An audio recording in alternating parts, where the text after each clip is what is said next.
Өнөөдрийн хэрэг бол Шведэд болсон нэгэн хэрэг юм. Шведийн ард түмэн энэ явдлыг хизээж мартахгүй, мөн тус улсын хууль зүйн шинжилгээний түвхэн дэх хамгийн хэрцгий хэрэг гэж тооцогддог аимшигт хэрэг юм. Эма 1985 оны 20 дугаар сарын 16-нд төрсөн юм. Харин нэг эгчтэй Каталина гэдэг. Хоёулаа их дотн хамтдаа өссөн. Багаасаа л Стокхолмд амьдарч ирсэн юм. Тэгээд Эма дунд сургуулийн насны дээрээ Никлас гэдэг залуутай танилцж үерхэж эхэлнэ. Ингээд 18 хүрээд жирэмсэн болдог. Тэгээд хурим хийж 20 наснда анхны хүүхэд болох Максыг төрүүлнэ. Харин түүнээс хойш 1 жилийн дараа охин Сага мэндэлсэн. Ингэснээр 2 хүүхдийн ээж болсон юм. Гэхдээ Эма Никлас хоёрын харилцаа тун таруу байв. Маш залуугаараа гэрэлсэн болохоор сэтгэл санаа эдийн засгийн ч бэлтгэл бүрэн хангагдаагүй байсан бололтой. Тиймээс өдөр ирэх тусам хэрүүл маргаан улам ихсжээ. Эхлээд энгийн муудалцаанаас эхэлдэг байсан ч удалгүй хэрүүл нь ширүүсээд бүр бие биедээ гар үрэх хэмжээнд хүрсэн. Эцэст нь тэд үнэхээр цаашдаа хамт байх боломжгүй юм байна гэд сална. Гэхдээ энэ салал тийм ч энгийн байсангүй. 2 хүүхэдтэй байсан болохоор хэн нь асран хамгаалах вэ гэдэг асуудал гарсан. Эцэст нь Никлас хүүхдүүдтэйгээ байнга уулзаж очиж байж болох нөхцөлтэйгээр Эма хүүхдүүдийн асран хамгаалах эрхийг авч үлджээ. Эма залуу үзэсгэлэнтэй байсан болохоор салаад удалгүй өөр залуутай танилцсан. Тэр залуугийн нэрийг Торгни Хельберг гэдэг. Эмагаас 2 насаар ах тухайн үед 25 настай байсан. Залуу чадварлаг, ажил төрөлтэй, хариуцлагатай, зан айс сайтай, сайхан залуу байв. Салаад удаагүй юм байж яаж ингэж хурдан хүнтэй танилцдаг байна гэж гайхаж магадгүй. Тэр хоёр яаж танилцсан бэ гэвэл интернетээр. Торгни Шведийн Стокхолмоос 2-3 цаг орчим алслагдсан жижиг хот болох Арбого гэдэг газар амьдардаг байсан. Тиймээс тэд ихэвчлэн цахим шуудан бичиж, утсаар ярьж харьцдаг байж. Гэхдээ Торгни их хошин шогийн мэдрэмжтэй, харилцахад тун эвтэйхэн хүн байсан болохоор Эма түүнд их хурдан татагджээ. Эцэст нь тэд уулзсан. Гэтэл уулзсны дараа улам их татагдж таалагдсан. Хамгийн том сул тал нь зөвхөн нэг зүйл байсан. Торгни хэтэрхий хол амьдардаг. Торгнигийн амьдардаг Арбого гэдэг газар Стокхолмоос 150 км-ийн зайтай хүн жижиг нам гүм хот байсан гэдэг. Тэд холын харилцаатай байсан ч боломж гарвал уулздаг, холбоотой байж харилцаагаа улам гүнзгийрүүлсээр байжээ. Эма 2 хүүхэдтэй нэгэн байсныг Торгни ерөөсөө ч тоодгүй байв. Харин ч бүр надад хамаагүй чи надтай гэрлээч 2 хүүхдийг чинь би өөрийн үр шигээ өсгөе гэж хэлдэг байж. Бас үнэхээр хүүхдүүдтэй нэвтэй сайхан ханддаг байв. Эмагийн ээж энэ бүхнийг харж 2 хүүхдэд маань сайн эцэг байхад болно гэж бодож дэмжижээ. Ингээд Эма 2 хүүхдээ аваад Стокхолмоос Арбогод нүжирч Торгнитэй хамт амьдарч эхэлжээ. Торгны анх эцэг хийхээ үлдээсэн жижиг байшинд амьдардаг байсан ч Эма хүүхдүүд нь ирснээр илүү том, тухтай, цэвэрхэн шинэ байшин худалдан авч дөрвөл хамтдаа шинэ амьдралаа эхлүүлсэн байна. Ингэж хамтдаа шинэ амьдрал эхлүүлсний дараа хуучин нөхөр Никлас нь галзуурах шахам уурлаж эхэлжээ. Чи яаж миний хүүхдүүдийг аваад хол газар нүүж чадваа гэж ууралсан. Чамайг инхийг мэдсэн бол би чамд хизээж асран хамгаалах эрхийг өгөхгүй байсан шүү дээ гэж уурлаж Эматай маш их маргалцсан байна. Эма аль хэдийн нүгэд ирчихсэн байсан болохоор Никлас аргагүй эрхэнд 2-7 хоногт нэг удаа хүүхдүүд дээрээ очиж уулздаг болсон байна. Харин Торгнигийн хувьд Эма 2 хүүхдийн хамт амьдарч байнга л сайн анцаар байв. Энэ үе нь 2008 оны ихэнх үе байсан юм. Тэд энэ жилдээ гэрлэнэ гэж шийдээд бэлтгэлээ базааж байлаа. Гэхдээ энэ бүх сайхан төлөвлөгөө 2008 оны 3 сарын 17-ны өдөр нурж унжээ. Тэр өдөр ердөө 91 даваа гараг байсан. Торгни ажилдаа явсан. Эма гэртээ 3 настай хүү Макс, 18 сартай Сага хоёртойгоо хамт байв. Торгни ажлаа тараад гэртээ ирэх цаг төхөж байлаа. Тиймээс Эма зураг тасаагаад хүүхдүүдтэй хүүхэлдэйн кино тавьж өгөөд оройн хоолоо бэлдэж эхэлжээ. Хоолой хийнгээ эгч Каталинитэй чаталж байв. Яагаад гэвэл удалгүй ээж аавынх нь хурмын ой болох гэж байсан тул ээждээ ямар бэлэг өгвөл зүгээр бол гээд 2 охин нь төлөвлөж байсан юм. Оройн 6 цаг 30 минут болж байв. Энэ үед бол уг нь Торгни гэртээ ирчихсэн байх ёстой байсан. Гэтэл ирсэнгүй. Уучлаарай Эма, өнөөдөр ажил жаахан оройтож тарах юм шиг байна. Намайг хүлээлгүй хоолоо идэж байгаарай гэжээ. Эма за ойлголоо гэж хэлээд хүүхдүүдэд дуудаж хамтдаа оройн хоолоо идсэн. Хоолны дараа аяг тавгаа угааж эгчтэйгээ чаталсаар л байв. Тэгээд яг оройн 7 цаг 7 минутад Эмагийн чат гинэд тасарчихсан юм. Тэр үед эгч нь нэг л бишээ гэж зөнгөөрөө мэдэрсэн. Чатны цонхонд бичиж байна гэд гарч байснаа мессеж ирэхгүй удсан. Мэдээж аяг тавг угааж байж болно, эсвэл Торгны гэртээ орж ирээд анхаарал нь өөр тийшээ хандсан байж ч болно. Эна тэр үед сэтгэл нь нэг л тавгүй байгааг мэдэрч Эма руу шууд залгасан. Гэтэл Эма уцаа авсангүй. Тэгээд Торгны руу залгасан юм. Чи Эматай хамт байна уу? Чат бичгээр хариу бичихгүй байна гэж асуухад Торгны би бараг гэртээ ирж байна. Магадгүй хүүхдүүдтэй хамт завгүй байсан байж мэднэ. Одоо ороод Эмад хилээд эргээ залгуулъя. Бүү санаа зов гэд уцаа тасалсан. Ингээд оройны 7 цаг 20 минут орчим Торгны гэртээ ирлээ. Тэднийх шиг тайван жижигхэн хотод амьдардаг айл байлаач Эма хизээч 2 жаахан хүүхэдтэйгээ байхдаа гэрийн хаалгаа онгорхоо үлдээдэг хүн биш байсан. Гэрт ороод харсан зүйл Торгныгийн сэтгэлд ямар нэгэн таавгүй мэдрэмж төрүүлв. Гэрийн шал цэвэрхэн газар бараг байсангүй. Хүүхдийн тоглоомууд энд тэнд хөглөрч шалан дээр бүр цус шиг зүйл хаасайгүй цацагдсан байв. Гэхдээ Торгны цус гэж бодоогүй. Анхандаа зүгээр хүүхдүүд ер нь жаахан сахилахуудаж байгаад ийм болгочихсон бололтой. Тийм учраас Эма завгүй чатанда хариу өгөөгүй юм байна гэж бодсон. Тэр өрөөрөө алхаж очтол 2 настай охин Сага гэрийн шалан дээр цусандаа холилдсон байдалтай хавтаж байсан юм. 3 настай хүү Макс цусанд будагдаж толгой нүүрэн танигдахын аргагүй болтлоо гэмтсэн байдалтай байжээ. Хоёулаа амьсгалахгүй өгсөн юм шиг харагдаж байв. Гэхдээ энэ бүгдийг хараад шоконд ороод Торгны Эмаг хайж эхэлнэ. Гэтэл Эмач бас яг ижил байдалтай газар хөвтөж байжээ. Торгны нүдэндээ итгэсэнгүй. Торгны түргэн тусламж руу залгасан. Удалгүй түргэн тусламжийн баг иржээ. Гэхдээ харамсалтай нь 2 хүүхэд Макс, Сага нар аль хэдийн амьсгал хураасан байсан. Эмаг бол эмнэлэг рүү яаралтай хүргэсэн байна. Түүний авсан гэмтэл хүн зэргийн тархины гэмтэл массив цус алдалт байжээ. Магадгүй түүнийг алхаар зогсон байх гэж таамагласан. Хүү Макс нийт 15 удаа толгой руугаа зохиулсан байв. Гар дээр нь жижиг шарах хөхөрсөн орон байсан. Жаахан хүүхэд ээжигээ эсвэл өөрийгөө хамгаалах гэж оролцсон байлтай. Охин Сага мөн толгойдоо 10 гаруй удаа зохиулсан. Сага бол дөнгөж 1 нас 6 сартай нэлэх хамтан. Гэтэл гэмт хэрэгт нь нэлэх хүүхдэд бараг бүх уур хилэнгээ гаргасан юм шиг түүний биеийн байдал хамгийн аимшигтай байсан гэдэг. Эмач бас толгой руугаа 10 гаруй удаа зохиулсан байв. Тэр ухаан орохгүй байсан тул Упсала хотын их сургуулийн эмнэлэг рүү яаралтай хүргэжээ. Энэ аимшигтай хэрэг хэдхэн минутын дотор болж өнгөрсөн.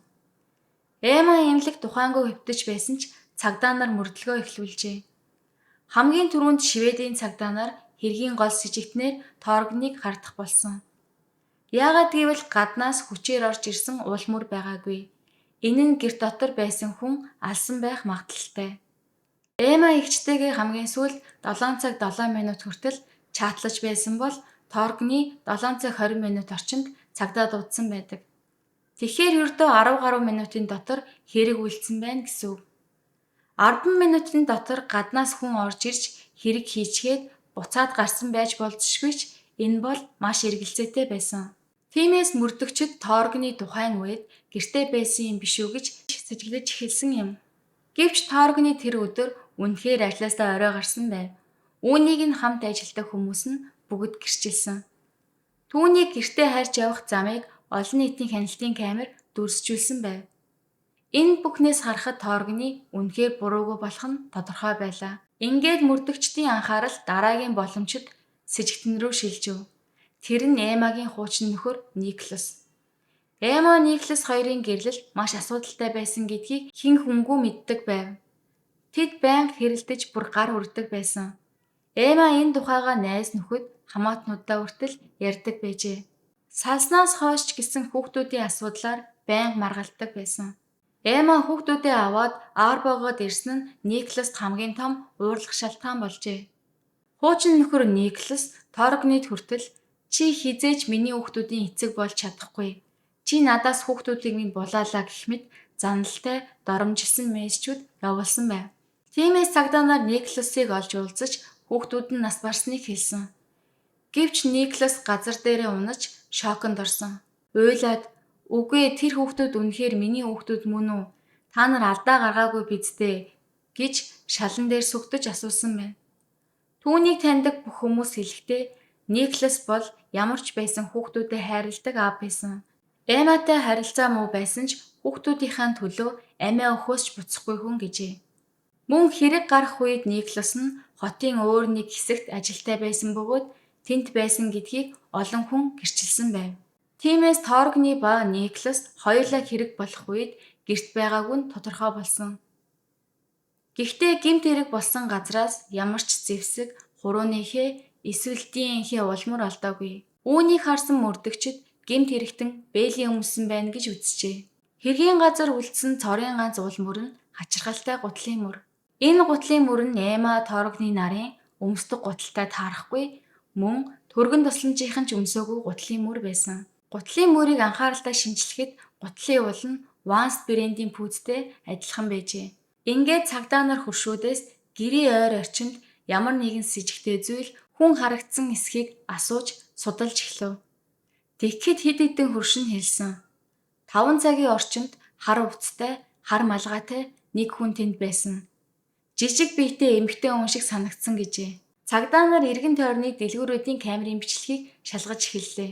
Цагдаа нар бичлэгийг үзээд энэ хүн лав жирийн алхаж яваа хүн биш, зоригтой, ялангуяа энэ айлын ойролцоо олон удаа эргэлдэж, бүр нүд салгалгүй ширтэж байгаа нь маш с ิจ гтэй байна гэж үзв. Торгны камерын бичлэгийг хараад энэ хүн нэг л танил харагдаад байх юм гэж боджээ. Тэгээд тэр бичлэг дээр эмэгтэй нь Торгны түр уулзаж байсан эмэгтэй болох Кристина байсан юм. Кристина герман гаралтай анх 2006 онд Грекийн Крит арлын нэгэн аялал жуулчлалд зориулсан зочид буудалд ажиллаж байхдаа аялах гэж ирсэн Торгнитай танилцж байжээ. Тэд өргөдөө 5 хоног хамт байв. Торгныгийн хувьд бол зуны богинохон дурсамж харилцаа байсан бол Кристинагийн хувьд жинхэнэ хувь тавилангийн хайрын учрал байсан. Торгны буцаад Шведэд ирсний дараач Кристина түүнтэй байнга холбоо барьжээ. Тэр бүр Стокхолмд ирээд би чамтай уулзмаар байна гэд гэртэн ч хондог байв. Эхэндээ Торгны зүгээр л зочин гэж бодсон ч энэ эмэгтэй хэтэрхий олон удаа өөрт нь хэлэлгүй гэрт нь ирж эхэлсэн. Торгны ахиж битгий ирээрэй гэж олон удаа хэлсэн ч Кристина зогсоогүй. Тэр байнга мэйл бичин захиа явуулна, гэрлүүн хүртэл цагтл илгээнэ. Нэг удаа бүр би жирэмсэн болсон гэж хэлсэн. Гэхдээ худал байсан нь дараа нь тогтоогдсон. Тэр хүүхэд төрүүлээгүй, бүр жирэмсэн ч болоогүй байжээ. Үүнийг хүртэл зохиож Торгныг өөртөө татах гэж оролдсон байсан. Удалгүй Кристина сэтгцийн хямралд орж ээжийнхээ шахалдаар сэтгцийн эмнэлэгт 1 сар хэвтэв. Харин эмнэлгээс гарч ирэнгүүтээ шууд Шведэд ирсэн. Яг л Торгныг араас мүшгэж байгаа мэт. Ингээд бүр Стокхолмд байшин түрээсэлж Шведэд амьдрна гэдэг нэрийдлээр яг тэдний гэрийн ойролцоо нүүж иржээ. Эма Торгны хоёр хамт амьдраад эхэлсний дараач холбоо байрсаар л байв. Гэтэл энэ бүхэн 2008 оны 3 дугаар сарын 17-ны аимшигт хэрэглүү хөтлөнө гэж хэн мэдэх билээ. Цагдаа нар түүнийг шалгатал Кристина хэдийнэ Шведээс явж Герман руу зугтсан байсан. Хэрэг гарсны маргааш буюу 3 сарын 18-нд Германд ирсэн байв. Тэнд очиод найз нөхдөдөө би Стокхолмд ажил олчихсон. Одоо тэнд амьдрна, шинэ амьдралаа эхэлж байгаа гэж ярьж байжээ.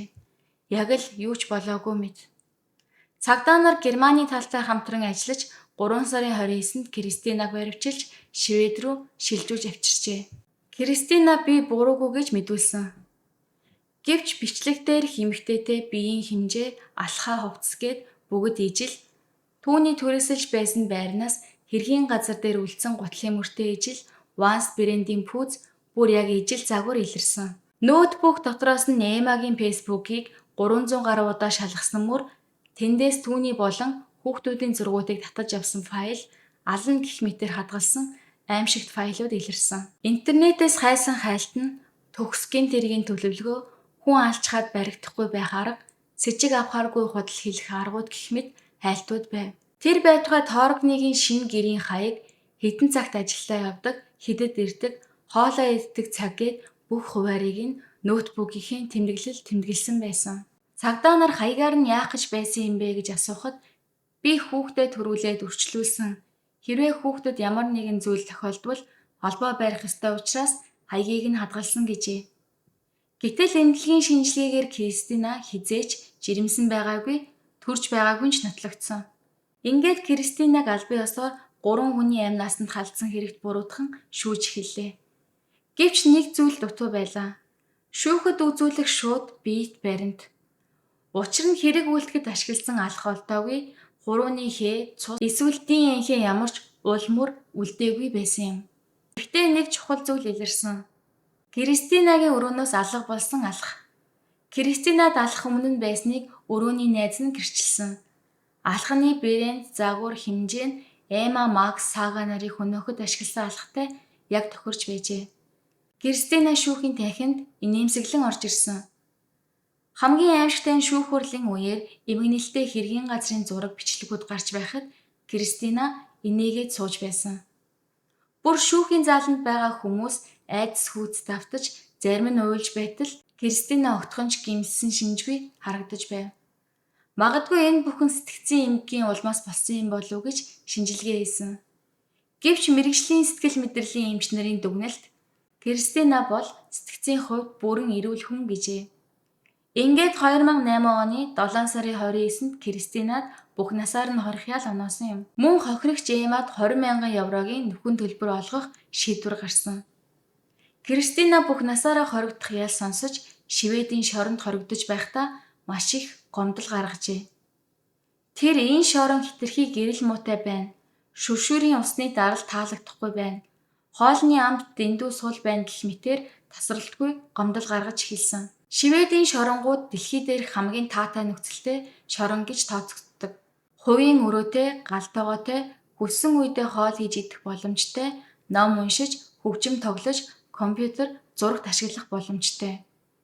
Ийм шоронд хүртэл Кристина өөрийн өрөөг хангалтгүй гэж гомдлон төвөг учруулж байсан гэдэг.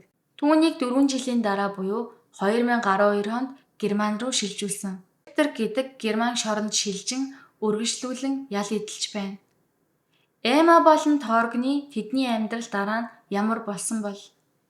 Хэргийн дараах эхний саруудад Эмма ухаан ороод сэтгэл санааны маш хүнд шоконд орсон. 2 хүүхдээ амьдралынхаа гэрэл гэгээ бүхнээ алдсан байлаа. Тэр ганцаараа шаналж байсангүй. Торгны үргэлж хажууд нь байлаа. Энэ нэргээс болоод тэр хоёр салах байх гэж олон хүн ярьж байсан. Гэвч эсэргээрээ тэд 2010 онд гэрэлсэн. Тэр хоёр энэ бүх хар дарсан зүйл шиг үйл явдлын дараа бие биенээсээ хүч авч бие биенээ түшиж байж л босож чадсан гэжээ. Эмма нэг ярилцлагадаа би хизээж Торгныг буруутгахдаггүй. Энэ бол Кристинагийн хийсэн хэрэг гэж хэлсэн байдаг. Хосууд дараа нь 2 хүүхэдтэй болжээ. Нэг хүү, нэг охин. Эмма өөрийн амьдралын харанхуй үеийг даваад гэрэл рүү эргэн алхсан шиг тэр ном бичиж, олон нийтийн лекц уншиж, орон нутгийн соёлын төв дээр сайн дурын ажил хийж, олон сайн үлсэд оролцсон байна. За ингээд өнөөдрийн бичлэг маань энэ хүрээд дуусаж байна. Дараагийнхаа бичлэгээр уулзцгаая.